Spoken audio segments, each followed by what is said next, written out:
नमस्कार दोस्तों, मेरा नाम है आकाश और आप सभी का एक बार फिर से मेरे YouTube channel A to Z study में बहुत बहुत स्वागत है। और इस समय मेरे चैनल पर क्लास सेकंड ग्रामर मतलब कक्षा 2 व्याकरण की क्लासेस चल रही हैं। और आज की क्लास में मैं आपको पढ़ाऊंगा सिंगुलर नाउन और plural noun. Singular noun, a noun that name one person, place, thing, etc. is called singular noun। इसका मतलब ये हो गया कि कोई भी हमारा ऐसा नाउन मतलब कोई भी हमारी ऐसी संज्ञा या फिर कोई भी हमारा ऐसा शब्द जो कि हमारा किसी सिर्फ एक व्यक्ति, स्थान, जगह, चीज या फिर किसी एक हमारे संज्ञा के बारे में बताए तो उसे हम एक वचन यानी कि हमारा सिंगुलर नाउन कहते हैं।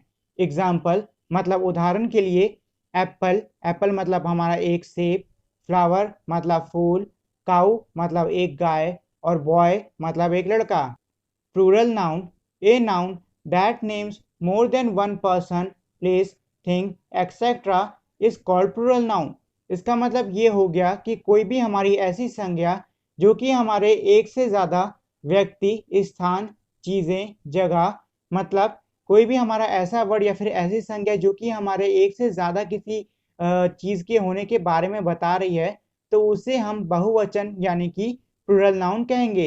एग्जाम्पल यानी कि उदाहरण के लिए बॉयज़ मतलब लड़के, फ्लावर्स मतलब बहुत सारे फूल और पेन्स मतलब बहुत सारी कलमें। तो ये तो है हमारा सिंगुलर और प्लूरल की डेफिनेशन। अब किसी सिंगुलर वर्ड को प्लूरल में कन्वर्ट करने के हमारे कुछ रूल्स होते हैं, आइए हम इन्हें भी देख लेते हैं। हमारा पहला रूल है add ES to noun that end in C H, S S, S, X, O, Z, S H to get their plural form. इसका मतलब ये है कि हम किसी भी अगर वर्ड में जो कि हमारा C H, S S, S, X, O, Z या फिर एस एच के साथ में ख़त्म हो रहा है तो उसके पीछे हम अगर ई एस लगा देंगे तो वो हमारा प्लूरल फॉर्म में कन्वर्ट हो जाएगा। जैसे कि हमारा वर्ड है बेंच, बेंच का मतलब होता है कुर्सी और ये हमारा सिंगुलर यानी कि एक वचन है। लेकिन अगर हम बेंच में आप देख सकते हो एंड में हमारा सी एच लिखा हुआ है तो अगर इसके आगे हम ई एस लगा देते हैं तो ये हो जाएगा हमारा बेंचेस जो कि हमारा एक प्लूरल वर्ड है। अगला हो गया हमारा फिश, फिश हमारा एस एच के साथ में ख़त्म हो रहा है और रूल के हिसाब से इसके आगे ई एस लगाने पे ये हमारा प्लूरल बन जाएगा तो ये हो जाएगा हमारा फिशेस। उसके बाद है बॉक्स, ये हमारा एक्स के साथ में ख़त्म हो रहा है, इसके आगे भी हमारा ई एस लगेगा तो ये हमारा हो जाएगा बॉक्सेस।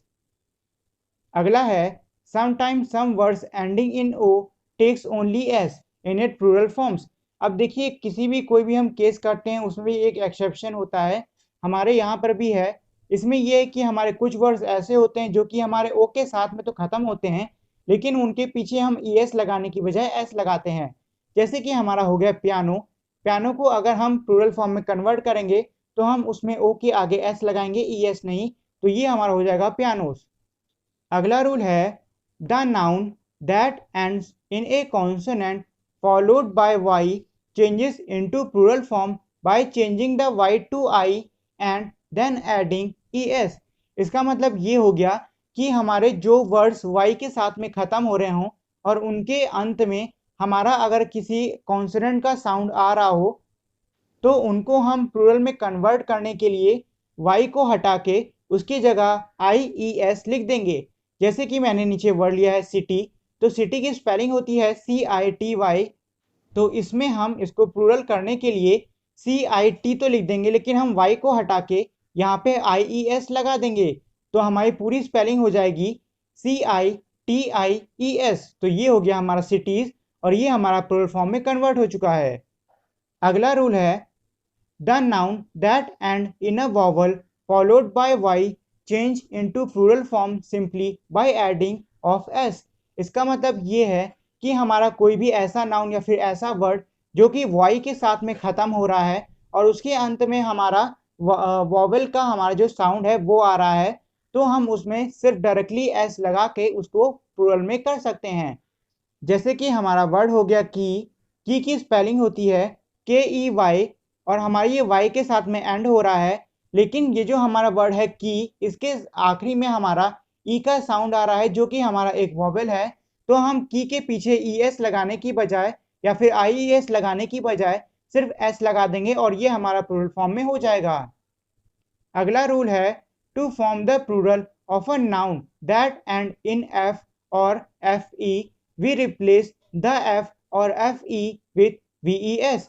इसका मतलब ये है कि हमारा कोई ऐसा नाउन मतलब कोई ऐसा वर्ड है जो कि हमारा या फिर F में ख़त्म हो रहा हो या फिर FE के साथ में ख़त्म हो रहा हो, तो उसको हमें अगर प्लूरल में मतलब कि हमें उसको बहुवचन में बदलना है तो हम F और FE को हटाकर उसकी जगह पे VES लगा देते हैं।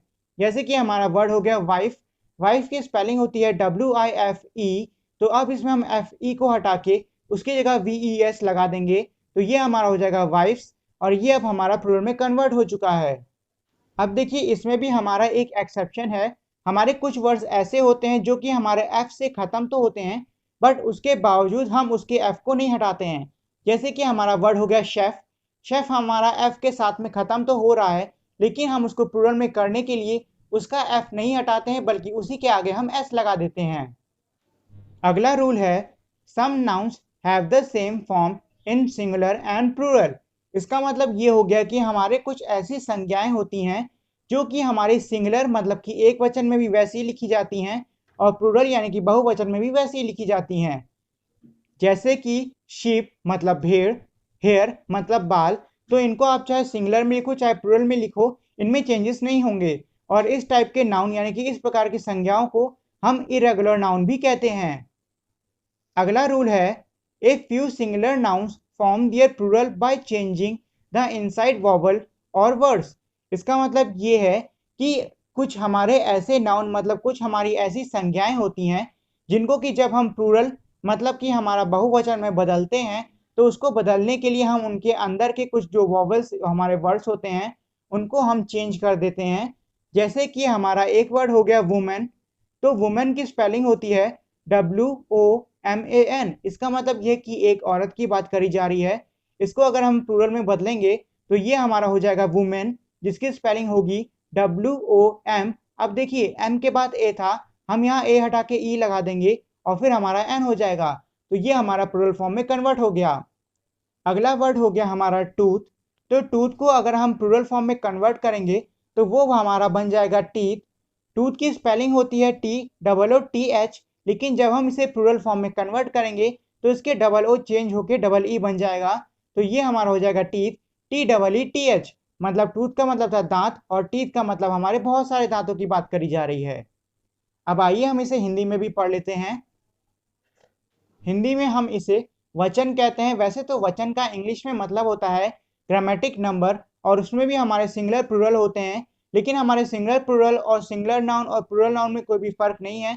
बस फर्क इतना है कि दोनों को लिखने का मतलब कि स्पेलिंग में थोड़े चेंजेस होते हैं और बाकी कोई फर्क नहीं है, दोनों ऑलमोस्ट सेम है।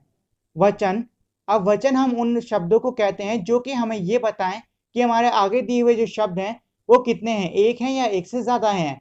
अब देखिए वचन के हमारे दो भाग होते हैं। वैसे तो हमारे तीन भाग होते हैं लेकिन तीसरे भाग को हम सिर्फ और सिर्फ संस्कृत में इस्तेमाल करते हैं, इसलिए हम उसको इसमें नहीं पढ़ेंगे। हालांकि मैं उसके बारे में आपको बता दूंगा।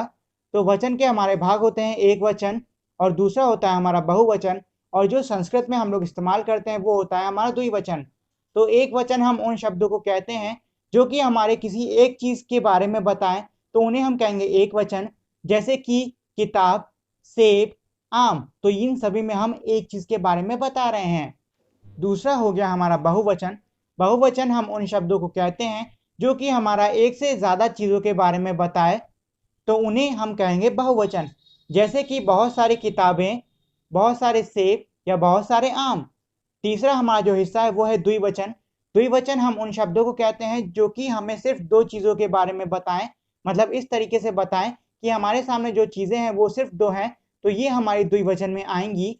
द्विवचन का इस्तेमाल हम सिर्फ संस्कृत में करते हैं, तो हमें हिंदी के लिए इसको इतने ध्यान से पढ़ने की जरूरत नहीं है। और इसी के साथ में हमारी आज की क्लास यहीं पे खत्म होती है। आप सभी का मेरे इस वीडियो को देखने के लिए बहुत बहुत धन्यवाद। अगर आपको ये वीडियो अच्छी लगी हो तो प्लीज़ मेरी इस वीडियो को लाइक करें, शेयर करें और मेरे चैनल को सब्सक्राइब करना ना भूलें। मिलते हैं हम अब अगली वीडियो में, तब तक के लिए नमस्कार।